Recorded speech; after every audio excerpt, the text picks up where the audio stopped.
The cold open for The Wheel of Time, Episode 7, was a big reveal that 20 years ago, during what some call the Aiel War, the birth of the Dragon Reborn. In this video, we will recap who was in that war, why that war was started, how it ended, and why some don't even think of it as a war. First, let's frame this with the map. A mountain range called the Mountains of Doom runs across the top of the map. The land north of the Mountains of Doom is the Blight. The eastern section of this map also has a mountain range called the Spine of the World. East of the Spine of the World is the land called the Aiel Waste. By day, the air in the Aiel Waste shimmers with heat, and by night, it freezes. In other words, the Aiel Waste is a desert. Nowadays, there's very little water there, so the Aiel treat water with a lot of respect. Trollocs call the Aiel Waste Jevik Kshar.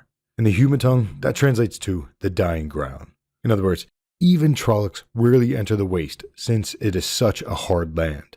Another reason the Trollocs don't go there is because the Aiel are a hard people. The Aiel are so hard that they refer to the Aiel Waste as the threefold land, claiming that it gave them three gifts: a shaping stone to make them, a testing ground to prove their worth, and a punishment for their sin. So long story short, the Aiel are a hard people. They are very good fighters and they respect water since they live in a desert. The main body of land on this map is called the Westlands. But the Aiel refer to Westlanders as Wetlanders. Aiel also call Wetlanders tree killers, and the reason for that is the reason for the Aiel War. Now we need to go back in time over 3,000 years. The current story takes place in the Third Age, which began about 3,000 years ago. During the Second Age, also known as the Age of Legends, they created things called constructs. One example of a construct is a Trolloc, not cool. But another example of a construct is the Chora tree. A Chora tree is a construct made with the one power.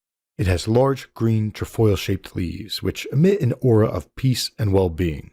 So when you are under a Chora tree, you feel good. During the Age of Legends, cities were lined with Chora trees. But at the end of the Second Age, male channelers went mad. They broke the world. And unfortunately, every Chora tree except for one was destroyed during the breaking of the world. The one Chora tree that is left is in the Aiel Waste. It is called Avendoraldera, the Tree of Life. So male channelers broke the world and set it back thousands of years. The world was a mess. But the Aiel's ancestors were helped out.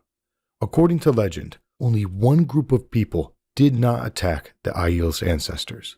And only one group of people allowed the Aiel's ancestors to get water freely when it was needed. Now, we have to fast forward over 2,000 years after the breaking. About 500 years ago, the Aiel determined that the people who had helped out their ancestors were the ancestors of the current kingdom of Carrion. So the Aiel gave them two gifts. First off, a peace pact. The Aiel allowed Carrion traders to cross through the Aiel Waste on a path known as the Silk Path. The second gift that the Aiel gave as a thank you was a tree, but not just any tree, a Chora tree. They gave the people of Carrion a Chora sapling. It is said that the Tree of Life makes no seed, so no one knows how the Aiel got a Chora sapling, but some suspect that it was a cutting off of their Chora tree. Regardless, a second Chora tree grew in Carrion. That sapling grew for the next 400 plus years and was called Avendoraldera. Now we fast forward to the Aiel War, which happened about 20 years ago. Let's start by recapping what happened 4 years before the Aiel War. The king of Carrion was Moiraine's uncle, King Laman Damodred. Laman wanted to ease tensions between Carrion and Andor, so his nephew Taringail was married to Tigraine Mantir, the daughter heir of Andor. In other words, Moiraine's half-brother Taringail was married to Tigraine Mantir, the daughter heir of Andor. Tigraine was not in love with Taringail, but they had a child, Galad Damodred. But then, the Keeper of the Chronicles in the White Tower had a foretelling. Gitara told Tigraine to dwell among the Maidens of the Spear, or disaster would befall her land and her people. A Maiden of the Spear is one of the female warrior societies of the Aiel, so Tigraine Mantir disappeared from the Westlands. She left behind her husband and child, and she went to the Aiel Waste. She changed her name to Shael, which means woman who is dedicated in the Old Tongue. Shael fell in love with Janduin, clan chief of the Tardot clan. Meanwhile, Moiraine's uncle, King Laman Damodred, king of Carrion, decided to cut down Avendoraldera and make a throne out of it. As a reminder, Avendoraldera was the Chora sapling that had been gifted to his ancestors 500 years prior. So when he cut it down to make a throne, It was just one of 2 chura trees in the world, and more importantly, it had been given as a gift, as a thank you, and as a peace offering. So that event is known as Laman's Pride or Laman's Sin. He had cut down one of the only 2 chura trees, and the Aiel took that as a major insult. Rand's biological father, Janduin, united 4 of the 13 Aiel clans, and for the first time ever, the Aiel crossed over the spine of the world and invaded the Westlands. Rand's biological mother had become a maiden of the spear, so she joined the fight as well. Now, the Aiel War. The Westlanders considered the Aiel to be savages, so the Westlanders thought that it would be an easy fight. But as we mentioned at the beginning of this video, the Aiel are hard people. So they surprised the Westlanders by going straight to Carrion and burning some of it to the ground. It's worth noting that they specifically did not burn the royal library. King Laman fled the city and went south to Tyr, so the Aiel followed, and they kept kicking ass. Eventually, the Aes Sedai formed a great coalition, and armies from 10 of the 14 kingdoms rallied together to fight the Aiel. During the 3 years of fighting, Shael got pregnant with Rand, but she refused to give up the spear even after she became pregnant. The final battle was the Battle of the Shining Walls, also known as the Blood Snow.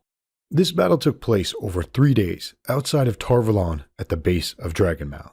So the final battle occurred on the mountain where the dragon, Lews Therin Telamon, had died 3,000 years earlier during the breaking of the world, and of course, Rand was born there. After that battle, the Aiel returned to the Aiel Waste, the Threefold Land, their home. The Westlanders thought that they had defeated the Aiel, but that's not what happened. In fact, the Aiel don't even consider it a war. From their perspective, they had crossed the spine of the world to punish King Laman for cutting down Avendoraldera, and they did just so. The Aiel killed him during the Battle of the Shining Walls. Once they did that, they went home. So to be clear, the Aiel were not defeated. They came, they kicked ass for 3 years, they eventually killed King Laman, and then they went home.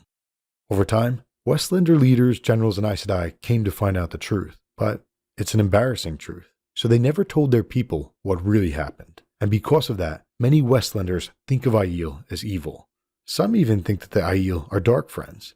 But they are like any other society. Some good, some bad. Most a mix. Now, let's discuss the aftermath. As a reminder, Gitara Moroso was the Aes Sedai who had the foretelling. She had told Tigraine Mantir to become a Maiden of the Spear, or else disaster would befall her land and her people. But that was not her entire foretelling. Gitara had also said that Tigraine could not return to her own land until the maidens had gone to Tar Valon. When Tigraine had first found the Aiel, they thought this foretelling was crazy, because the Aiel do not cross over the spine of the world into the wetlands. So it seemed illogical to think that the Maidens of the Spear would ever go to Tar Valon. But lo and behold, 4 years later, the Maidens of the Spear crossed over the spine of the world for the Aiel War, and the final battle happened at Tar Valon. During the final battle of the Aiel War, Gitara Moroso had another foretelling, her final foretelling, because after she said it, she died. She was in a room with just 3 people, the Amerlin at the time, Moiraine, and Siuan Sanche. This was 20 years ago, so at the time, Moiraine and Siuan had not yet been raised to Aes Sedai. They were at the level of accepted. Gitara's foretelling was of the dragon being reborn. She yelled out that the Dragon Reborn takes his first breath on the slope of Dragon Mount. Then she died. So ever since that day, Moiraine and Siuan Sanche made it their mission to find the Dragon Reborn so as to protect him, guide him, and prepare him for the last battle. Unfortunately for them, Tamil Thor found the baby. He and his wife Carrie went to the 2 rivers where they unknowingly raised the Dragon Reborn. 20 years later, Moiraine finally found him. And it's a good thing, because the seals in the Dark One's prison are weakening, which means the last battle is coming. Now, the big question. What happened to Rand's biological parents? So Rand's mother got pregnant during the war.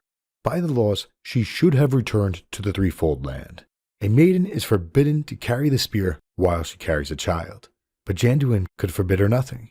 Had she asked the moon on a necklace, he would have tried to give it to her. So she stayed, and in the last fight, before Tar Valon, she was lost and the child was lost. Janduin could not forgive himself for not making her obey the law. He gave up his place as clan chief, which is something that no one had ever done before. In fact, some told him that it could not be done, but he simply walked away. he went north with young men to hunt Trollocs and Murdrol in the Blight. It is a thing wild young men do, and maidens with less sense than goats. Those who returned said he was killed by a man. They also said that Janduin claimed that the man looked like Rand's mother, and he would not raise his spear when the man ran him through. In other words, 4 reasons. Rand's biological father was a badass Aielman who died carrying out the Tuatha'an's way of the leaf.